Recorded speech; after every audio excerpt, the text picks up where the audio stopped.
He stood there, shivering, stripped bare under flickering lights, while guards laughed like hyenas circling prey. "Move faster, boy," one barked, his voice dripping venom.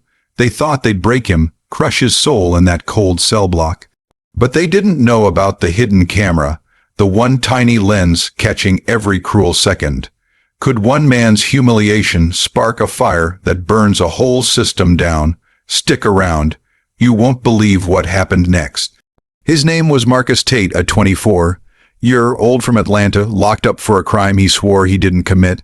Marcus wasn't perfect, nobody is, but he was no thief. A corner store robbery, a shaky eyewitness, and a public defender who barely looked at his file landed him in Fulton County lockup. He kept his head down, dreaming of his mom's peach cobbler and the day he'd walk free. But that night, everything changed. They called it a routine search. Marcus was yanked from his bunk at 2 a.m. Hands cuffed, dragged to a concrete room reeking of bleach. Guard Thompson, a beefy man with a permanent sneer, led the pack. "Strip," he growled, his eyes glinting with something dark. Marcus hesitated, his heart pounding. "I said strip." Thompson snapped, slamming his baton on the wall. The other guards, 3 of them, snickered, leaning against the doorframe like it was a damn comedy show. He peeled off his jumpsuit, each layer stripping away more than fabric. His dignity, his fight, his hope, it all hit the floor with his clothes. "Turn around, bend over." Thompson barked, the others howled, one mimicking Marcus's hunched posture, another whispering slurs just loud enough to sting. He felt their eyes, their laughter, carving into him. "This what you wanted, huh?" one jeered. Marcus bit his lip, tasting blood, willing himself not to break. But what they didn't know, a rookie guard, Jenkins, had a body cam. Protocol said it should have been off, but Jenkins, fresh out of training, forgot. That tiny red light blinked in the corner, recording every word, every laugh, every second of Marcus's humiliation.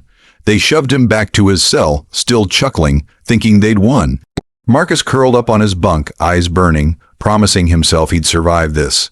He didn't know about the footage yet, but he felt something shift inside. A spark of defiance. He whispered to himself, "They don't get to own me." Outside those walls, Marcus's sister, Aisha, was fighting. She'd been at every court date, scraping together cash for a real lawyer, not some overworked PD. She'd heard whispers about Thompson's crew, guards who ruled through fear, targeting black inmates for special treatment. Aisha wasn't just angry, she was a hurricane waiting to hit. She posted about Marcus online, her ex-threads gaining traction. "My brother's no criminal. They're breaking him in there." 3 weeks later, Jenkins, the rookie, couldn't sleep. That night in the search room haunted him. The laughter, Marcus's trembling shoulders, the way Thompson's voice cut like a blade. He'd heard the rumors too. Thompson's crew had a history, complaints buried, inmates silenced. Jenkins checked his body cam footage, hands shaking as he watched. There it was, 27 minutes of raw cruelty, Marcus's face a mask of pain, the guard's slurs clear as day. He leaked it. Not to his boss, not to internal affairs. Those were dead ends. He sent it to Aisha, anonymous, with a note, "Get this out, now." Aisha opened the file at 3 a.m., her heart stopping as she watched. "They did this to him," she whispered, tears falling. By sunrise, she'd uploaded it to X, captioned, "This is what they do to black men in Fulton County. Share this." The video exploded 10,000 retweets in hours, hashtags like #justice for Marcus trending. Comments flooded in, "This is sick. Burn that place down. Where's the accountability? The guards didn't see it coming."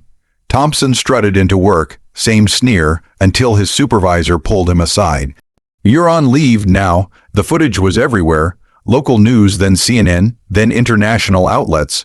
Protesters swarmed the jail, chanting Marcus's name. Aisha led the charge, megaphone in hand. "They laughed while my brother suffered. We're not stopping." But Thompson wasn't done. He cornered Jenkins in the parking lot, hissing, "You snitched, huh? You're finished." Jenkins stood his ground, voice steady, "No, you are." The power was shifting, and Thompson felt it slipping. Inside, Marcus heard whispers from other inmates. "Yo, your sister's out there wildin'," one said. "They got video, man, you're getting out." He didn't believe it. Hope was dangerous, but when his new lawyer, paid for by crowdfunding, showed him the footage. Marcus broke.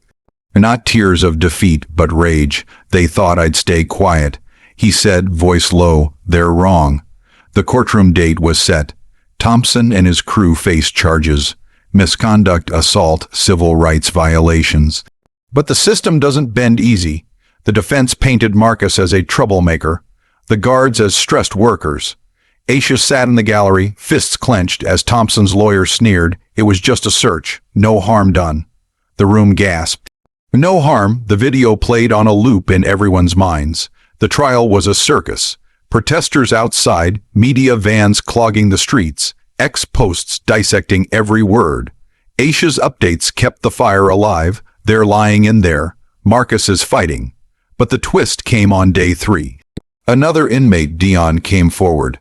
He'd been in the next room that night, heard everything, and had his own story. Thompson's crew had targeted him 2 months earlier. No camera to save him. Dion's testimony cracked the case open. They called it breaking us in, he said on the stand, voice shaking but firm. They'd pick guys like me, like Marcus, black, young, no connections, and make us feel less than human. The jury shifted, faces tightening. Aisha gripped her phone, live, tweeting, Dion's telling the truth. This is bigger than Marcus. Then the bombshell, Jenkins testified. He didn't just confirm the footage. He exposed a pattern. Thompson's crew had a list. He said, names of inmates they'd teach a lesson. I saw it. The courtroom erupted. The judge banged his gavel, but the truth was out. Thompson wasn't a rogue guard. He was part of a machine. Marcus took the stand last. He looked at the jury, voice steady. They laughed because they thought I was nothing, but I'm here, and I'm not nothing. Aisha sobbed in the back. The X hashtag #HashHimNotNothing spiked. Thousands posting selfies with the caption. The tide was turning, but the system fought back. Thompson's lawyer dug up Marcus's juvie record, petty stuff long expunged, and spun it like he was a career criminal. He provoked them, the lawyer claimed. Aisha countered online, they're smearing my brother to save their own. The jury looked torn. Was justice even possible? Then the final twist, a second video surfaced. Another guard, scared straight by the scandal, leaked footage from a different night. Same crew, different inmate, same cruelty. The pattern was undeniable. The prosecutor pounced. This isn't one bad apple. It's a rotten orchard. The verdict hit like thunder. Thompson and 2 guards. Guilty on all counts. Sentencing, 5 years, no parole. The courtroom cheered, Aisha hugging strangers, tears streaming. Marcus walked out free, his case reopened, new evidence pending. But the real win, the jail's warden resigned and reform swept Fulton County. New oversight, body cams mandatory, Thompson's list, investigated. He stood outside the courthouse, Aisha at his side, cameras flashing. They tried to break me, Marcus said, voice raw. But they didn't know my sister, my people, wouldn't let me fall. The crowd roared. X lit up. Marcus Tate is a king. This is our win. The twist nobody saw coming. Jenkins, the rookie, quit the force. He's studying law now, vowing to defend guys like Marcus. I saw evil. He posted online. I won't stay silent again. This isn't just Marcus's story. It's a wake-up call. How many more are out there, stripped of dignity, waiting for a camera, a voice, a chance? If this hit you, smash that like button. Drop in the comments, what would you do if the system came for you? Share this story. Tag someone who needs to hear it. Justice starts when we speak up. Let's keep this fire burning.